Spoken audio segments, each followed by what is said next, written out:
Being from Baton Rouge and running these streets many years in Baton Rouge and having different ties with other cultures, family, a lot of family in California, a lot of family out there. I always love West Coast music and gangsta ass down south music. I gotta feel it, if my people around me living it and I'm actually seeing this in real life, things going on, and I'm seeing stuff on TV and I'm like, that's not gonna happen like that because I've seen it different ways. So I recognize Hollywood. So when I listen to lyrics, certain things catch my attention. Being from Baton Rouge, the concentration camp, CeeLo them. You heard me? Right on. Shout On out to and the popping. camp. All my niggas out the camp. You know what I'm saying? Lee Time, what's up, kid? What up, CeeLo, Lokester? Young Bleed, Straight what's up. happening? The Bleed, what nigga up? Joker P, Gregory D down in New Orleans, what's up, boy? 2XL, Straight you up. know, for sure. Vaughn, Chad, Laylo, you know what it is. Max Manelli, what's up, my nigga? Straight up. All them niggas. I don't know what Laylo mean to Oh me. yeah, can't forget about Boosie. Can't forget about Lil Boosie. And most definitely props out to that kid. You know what I'm saying? Because Straight up, nigga. yeah, he definitely it's because of him that the camp within itself. It's like out of his success, you know what I'm saying? It trickles down to the concentration camp, which it's like I'm a part of that body of work. So it's like all of us kind of benefit. So you know what I'm saying? I definitely want to give him his props out on that, and how he been up out there handling his business and was able to come home and you know what I'm saying, show niggas, especially at his age, where he was able to focus and get to his money. You know what I'm saying? So it's like Absolutely. I got the utmost props and respect for him. And I'm a fan because he a fool on that live, kid. That boosted live. That nigga be acting a donkey on that bitch, right? Funny as fuck. Straight up. You know what I'm saying? And Boosie came from the camp, but I originally Camp 1, Concentration Camp 1. I'm listening to, first of all, thank you, Concentration Camp, because you've developed a wonderful, lifelong friendship between me and this man. Hey, for many reasons. Love you, kid. I'm the kid, you know what I'm saying? Big homie. But just one particular song that I used to listen to, Shreveport Blues. Man, it stood out to me. It stood out to me. First of all, the way when he comes on, you know what I'm saying, the gauge going off. Hold on, the gauge going off. Man, what kind of shit is this? You know what I'm saying? And when you say banging to, caught my attention, using gangster slurs. Huh? Oh, bring the cavalry when you come to battle that tall, skinny nigga. Okay, so if your mind able to paint pictures just by listening, you putting together, damn, tall, skinny, gangster, gang banging, Shreveport Blues.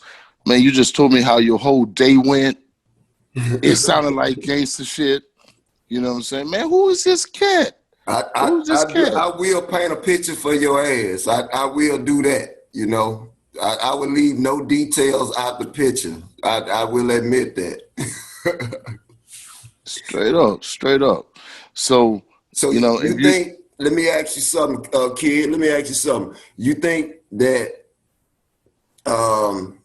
when the concentration camp album, the first concentration camp, because altogether there's what, 4 now or 5? I think it's 4. think Camp it's four. Life 4 or 5, You got the 4 to 5. concentration camp. You got the Holocaust. Uh, youngest of the camp, right? Camp Life, Camp Life That's who 3. brought Boosie out, youngest of the camp. Then it was Thug Brothers.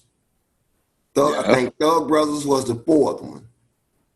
Then it was yeah, Camp Life, which yeah. Camp Life came out. I don't think it came out on the CeeLo label. It came out on the Camp Life Entertainment label. When once he had to relocate it up out there in Houston, and I think he was like doing they had like a collaboration.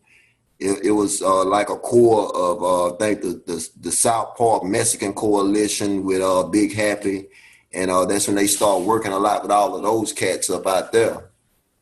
But you think that Shreveport Blues resonated more with you because back during that time, you know what I'm saying, you was few niggas that I knew in Baton Rouge that was gangbanging, like, you know what I'm saying, with the colors and the bloods and the Crips shit, like, you know what I'm saying. But it up here in Shreveport, it was full-fledged, you know what I'm saying, like head-on collision.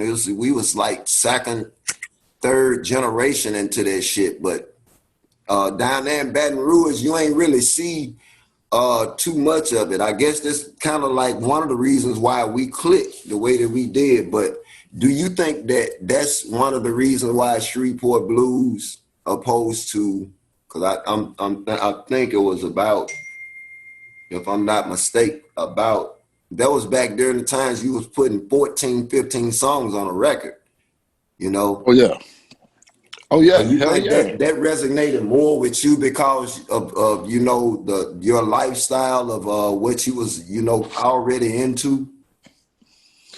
Absolutely. And then to know that this type of lifestyle is being vocalized in Louisiana, in Louisiana, yeah, we have a lot of cliques out here in Baton Rouge, you know, but a lot of cliques have certain colors as well. Some represent it differently, you know. Some actually marry it, make love to it. You know what I'm saying? Shit, bleed it. Yeah, Uh, because well, one thing I did notice, like when I came to Baton Rouge to go to Southern University, when I went to start going, I did notice a lot of niggas wore a lot of red down there, but they wasn't gangbangers. It was yeah, like, you know, Baton Rouge was red was like when they say paint the town Rouge. yeah, You know, so, red was like part of that, you know, so it was niggas wore a lot of red, but it wasn't like, you know, because of course I had a dorm room on campus, but I also had, you know, a apartment over in Scotlandville. So it was like I was living off campus. So I was living in the hood, you know what I'm saying? And then after that, we moved out to Sherwood. But yeah, yeah, finish what you were saying, homie. yeah. Hey, to piggyback off of what you were saying, it's like that. A lot of niggas wear red. I guess, you know, the government labeled Baton Rouge a blood city because there's definitely a lot of bloodshed every day. You hear me? But yeah, they Definitely. wear, they definitely a lot of, it got a lot of blood. If Baton Rouge was a gang banging ass city, it would have a lot of bloods with the new age. But shit, Why everybody do you know Crip. Why do you What's that? think that? Why do you think that is? That it would have more because of the paint the town Rouge thing. It's like they already doing the red thing. You know what I'm saying? But it was crazy because all the niggas that I was hooking up with, my partners, you know, the niggas that I was really fucking with, like talking about like CeeLo, CeeLo. Mm-hmm. Do you know that nigga really? I don't think that he was clear of what Loke meant until I explained it to him. Oh, okay. Yeah. Yeah, cause I Uh, mean, Loke wasn't on no gang bang shit. You know what I'm talking about? But he never did really well out of Red either. You know what I'm saying? yeah. Southside would be considered, you know what I'm saying, It's Paru if they was really banging. yeah. Sherwood, North Sherwood, you know, other niggas, you know, I think they just like Red, you know, but and I grew up with them in the family. You know, I do have West Coast ties. I love gangsta ass music. Love Crip. You know, straight up. And when I heard you mention something at the end of Shreveport Blues, basically explained that gang banging is not to be accepted.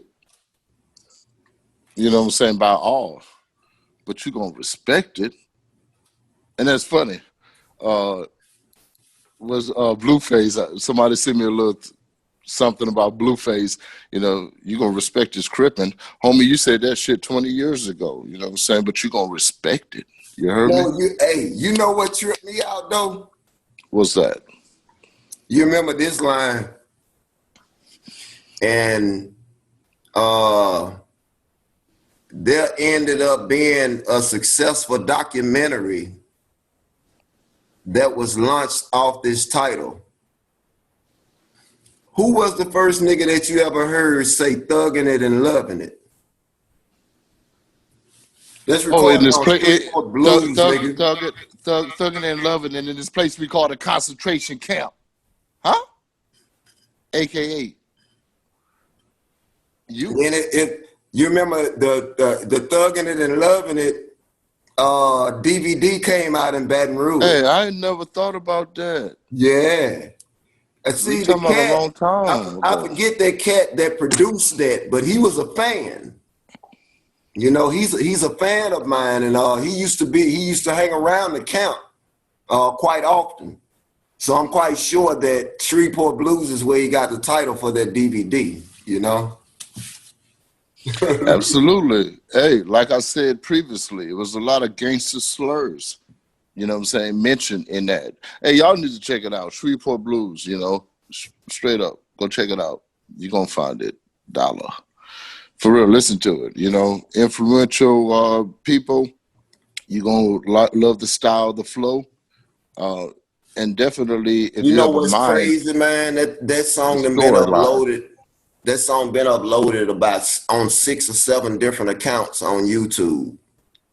It's like, you know, people I don't even know or whatever. It's, you know, I ain't never reported it. It's like, you know, 'cause I be, you know, I'm flattered. You know what I'm saying? A motherfucker upload your song on they account, Yeah. you know. And of course, you know, I'm a published artist, so you know, whatever streams that it gathers, I still get my proceeds for it. So, you know, I appreciate them in another different way for that. But I Yeah, mean, but it's niggas just a crazy break feeling bread. when somebody else uploads your song. That shit is a crazy fucking feeling, bro. What you doing? Hey, break bread. We out here. You know what I'm saying? So Yeah, we out here. Been out here. monetized. That's the new gang bang, online gang bang. We monetized in this bitch. Believe every time you see anything affiliated with the flock, any affiliates, shit, we running the numbers up, baby. We try we trying to eat during the pandemic. Man, what? Shit. Yeah, we Eating try to get steak